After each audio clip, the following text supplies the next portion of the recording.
Peace, power, and prosperity, family. This is Amir, the Chicago crypto hustler, Bitcoin block bully, coming to you once again with another crypto update. Family, got a couple of stories that I'm going to be bringing to you right now. It is currently 7 p.m. Chicago time Central, January 27th on the Gregorian calendar. It is a Sunday, Sun's Day. And the first story, the reason that I'm bringing you this story first is because of the host of the story. And when we talk about cryptocurrency news, you usually want to look at the whole site to try to gauge the type of viewer or fan and customer base that that host site has. So the first story is being brought to us by Forbes. I'm gonna say that again. The first story is being brought to us by Forbes. So we have to sit back and think about the customer base and the fan base of those who subscribe to Forbes, which are, pretty much the higher class, more wealthy society. Now, the story that they're bringing is combining the world of smartphones along with cryptocurrency on a mass adoption level. You know what I mean? It's entitled Samsung's new Galaxy S10 could give surprise boost to Bitcoin adoption. So we're going to just get into the story. It goes on to state Bitcoin and cryptocurrency adoption has failed to meet expectations since the 2017 Bitcoin price explosion catapulted the nascent technology into the public consciousness, something that's been partly blamed for the subsequent Bitcoin bear market. Many in the Bitcoin and crypto sector expect increased Bitcoin adoption if or when it finally comes will herald the next crypto bull run, but are waiting on app and retail development. Now, leaked images of the upcoming new Samsung Galaxy S10 suggest the smartphone could aid Bitcoin adoption with a built-in cryptocurrency wallet. So I'm gonna say that again. They're basically saying somebody leaked images of the new Samsung Galaxy S10 phone, which, I mean, everyone from kids to adults, everything from gifts to work phones or work devices. I mean, just the Samsung Galaxy S10 period goes across so many different platforms and users that it having an integrated Bitcoin cryptocurrency wallet, which may or may not be open to other currencies, is definitely a step in the right direction of mass adoption. Like, that's huge for Samsung. For them to integrate that into, it's almost like just a regular feature. Like you get on these phones now and they already have Instagram, Facebook, and Twitter already built in as far as you don't have to download the app. You know what I mean? Imagine picking up brand new, open it, and it's got Bitcoin option, Bitcoin wallet. Like, y'all not paying attention. Y'all not paying attention. Remember the fan base of this. What we're looking at. We're on Forbes. All right. The story goes on to say the leaked images, first reported by Samsung news outlet SamMobile, I bet, appeared to show the rumored Samsung got blockchain key store cryptocurrency wallet app running on the new Galaxy S10. Ethereum, currently the world's second largest cryptocurrency by market capitalization, actually got beat up by Ripple. Okay, after Bitcoin and Ripple's XRP, is named as a supported cryptocurrency, but a previous report from SamMobile last year claims the wallet will also support for Bitcoin, Ethereum derived ERC20 tokens, and Bitcoin Cash. Wow. I'm gonna say that again. I ain't even gonna go back over it. This is mass adoption in your face. The Samsung blockchain keystone is a secure and convenient place for your cryptocurrency, according to the app's welcome page, shown in the images. They also show Galaxy S10 users will be able to import an existing cryptocurrency wallet or create a new one. It's thought that a smartphone hosted cryptocurrency wallet will be stored on a phone's secure element, similar to Apple Pay and Google Pay, giving user control over the private keys and removing reliance on external exchanges. The inclusion of a cryptocurrency wallet on a flagship smartphone like the Galaxy S10 could mean millions of people are introduced to Bitcoin in rival cryptocurrencies. This is what I'm talking about, family. In the second quarter of 2018, Samsung sold some 72.2 million phones, according to IDC, a tech industry data company. Samsung is scheduled to unveil its new Galaxy 10 smartphone range during its Galaxy Unpacked announcements on February 20th, 2019, with handsets due to go on due to go on sale March 8th. And this is a screenshot, I guess, of the the Twitter a tweet that was sent out.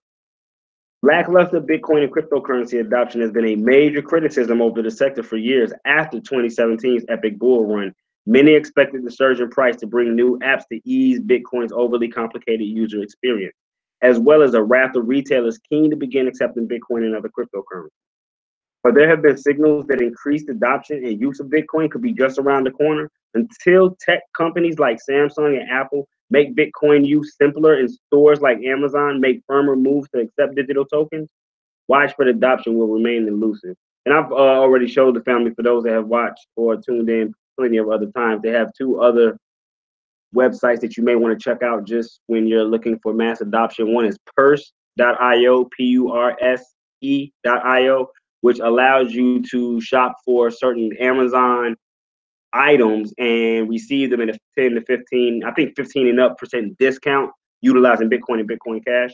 And the other one is BCD Bazaar, which allows you to shop for an array of different items, from vehicle items, GPS systems, phones, food, cereal, laptops, you name it. Not really you name it, but they got a very, very nice variety of items available, and you pay for the items using the Bitcoin Diamond cryptocurrency. So there have been a number of different platforms opening up the doors to mass adoption.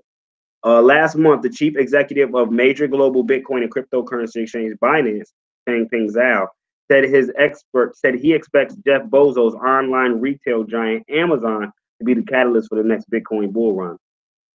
For now, Bitcoin and the cryptocurrency market remains deep in a so-called crypto winter, so named for its liberating effect on the sector. Bitcoin's 2017 bull run, which saw the price explode from under 1,000 at the beginning of the year to an eye-watering almost 20,000 in fewer than 12 months, has been put down to the expectation institutional investors were gearing up to step into the space. As the 2018 rolled on and that investment from the established financial industry failed to materialize, many Bitcoin and cryptocurrency holders bailed out their positions, nervous the looming threat of increased regulation and shadows of debt swirling around generational adoption and usage of Bitcoin and cryptocurrency could mean that Bitcoin was about to fall out of market. Let me see, do we have anything else? And that may be it. That may be it right now for that story. Go ask sister. Getting into the next story, I apologize for that short interruption, family. Getting into the next story, we're gonna this story right here rivals the story that we actually just went over as of right now. The second story coming in from New Bitcoin, it actually goes into, let me see, what are we talking about here?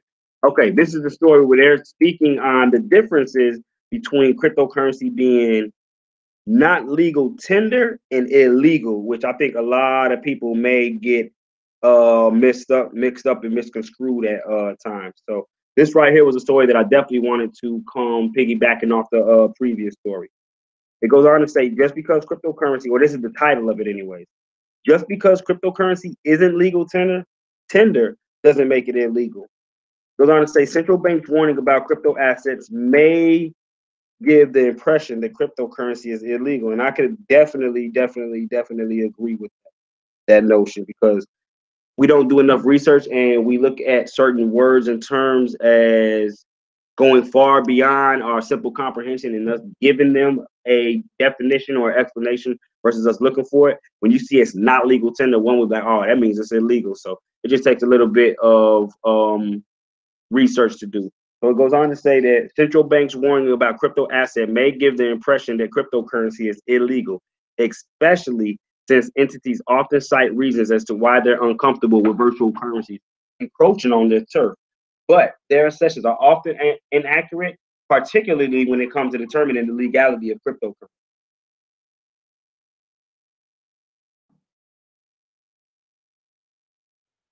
Goes on to state, a currency legitimized by its owners.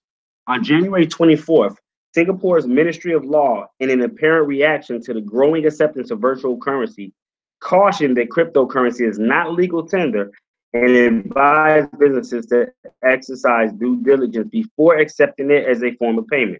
The ministry pronouncement follows the sealing of a partnership between a jewelry chain store called SK Jewelry and Singapore-based point-of-sale systems from BizKey Network to operationalize cryptocurrency payments.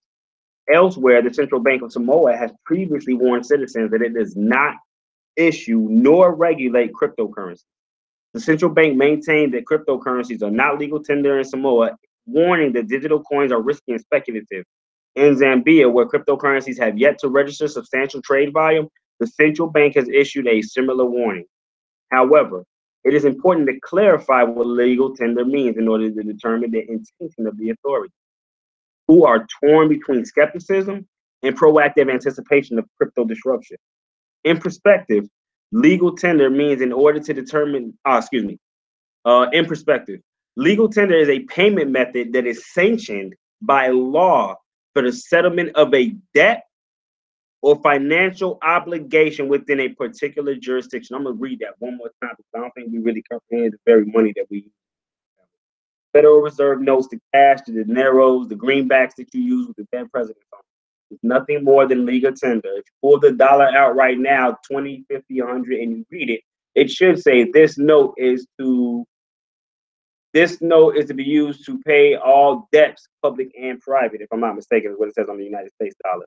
But once again, they go on to give you the explanation. Legal tender is a payment method that is sanctioned by law for the settlement of a debt or financial obligation within a particular jurisdiction. Fiat money issued by the central bank of a country is legal tender, a binding medium for the fulfillment of a transaction between parties. Okay, go ask sister. However, this does not rule out the legality of other payment methods. For example, individuals may, at their mutual convenience, enter into transactions during currencies issued in other jurisdictions. During Zimbabwe's hyperinflationary era, particularly between 2006 and 2009, there was widespread trading in U.S. dollars, Botswana pula, and South African rand. While these were not legal tender in Zimbabwe, they were not illegal, and the government blessed their already widespread use in 2009 by officially adopting a multi-currency financial system. Besides foreign currencies, non-fiat mediums such as check and credit card also widely used without being legal tender. Scotland's legal currency, which isn't legal tender. This is a sub story. In the United Kingdom, Scottish banks' notes are a legal currency approved by the UK Parliament, but they are not legal tender even in Scotland. Interesting. Whether or not notes have legal tender status, their acceptability as a means of payment is essentially a matter for agreement between the parties involved, a Scottish bank advises. So basically, they're saying that as long as there's an agreement to agree, then we can agree that this piece of paper will be worth whatever you're trying to exchange it for. And that's basically what happens with the American dollar. Your dollar is only worth something because you all believe, or we all, whatever the case may be, believe that it's worth what they say or perpetuate it. Disclaimers occasionally issued by governments with respect to cryptocurrencies are uniformly applied to other non-legal tender payment methods without making them illegal. Regulatory authorities, perhaps, feel more need to level these designations against cryptocurrency. Because they are a novel phenomenon, most people are still coming to terms with. Excuse me. Excuse me. Crypto, as a non-legal tender, is not a legally enforceable payment method, as one party cannot insist upon the other accepting it in a transaction. Meaning that you can't make someone accept that form of currency. Like damn near in the United States, you can. I guess you can force someone to. I wonder, can you force someone to accept the American dollar as a form of currency? Interesting.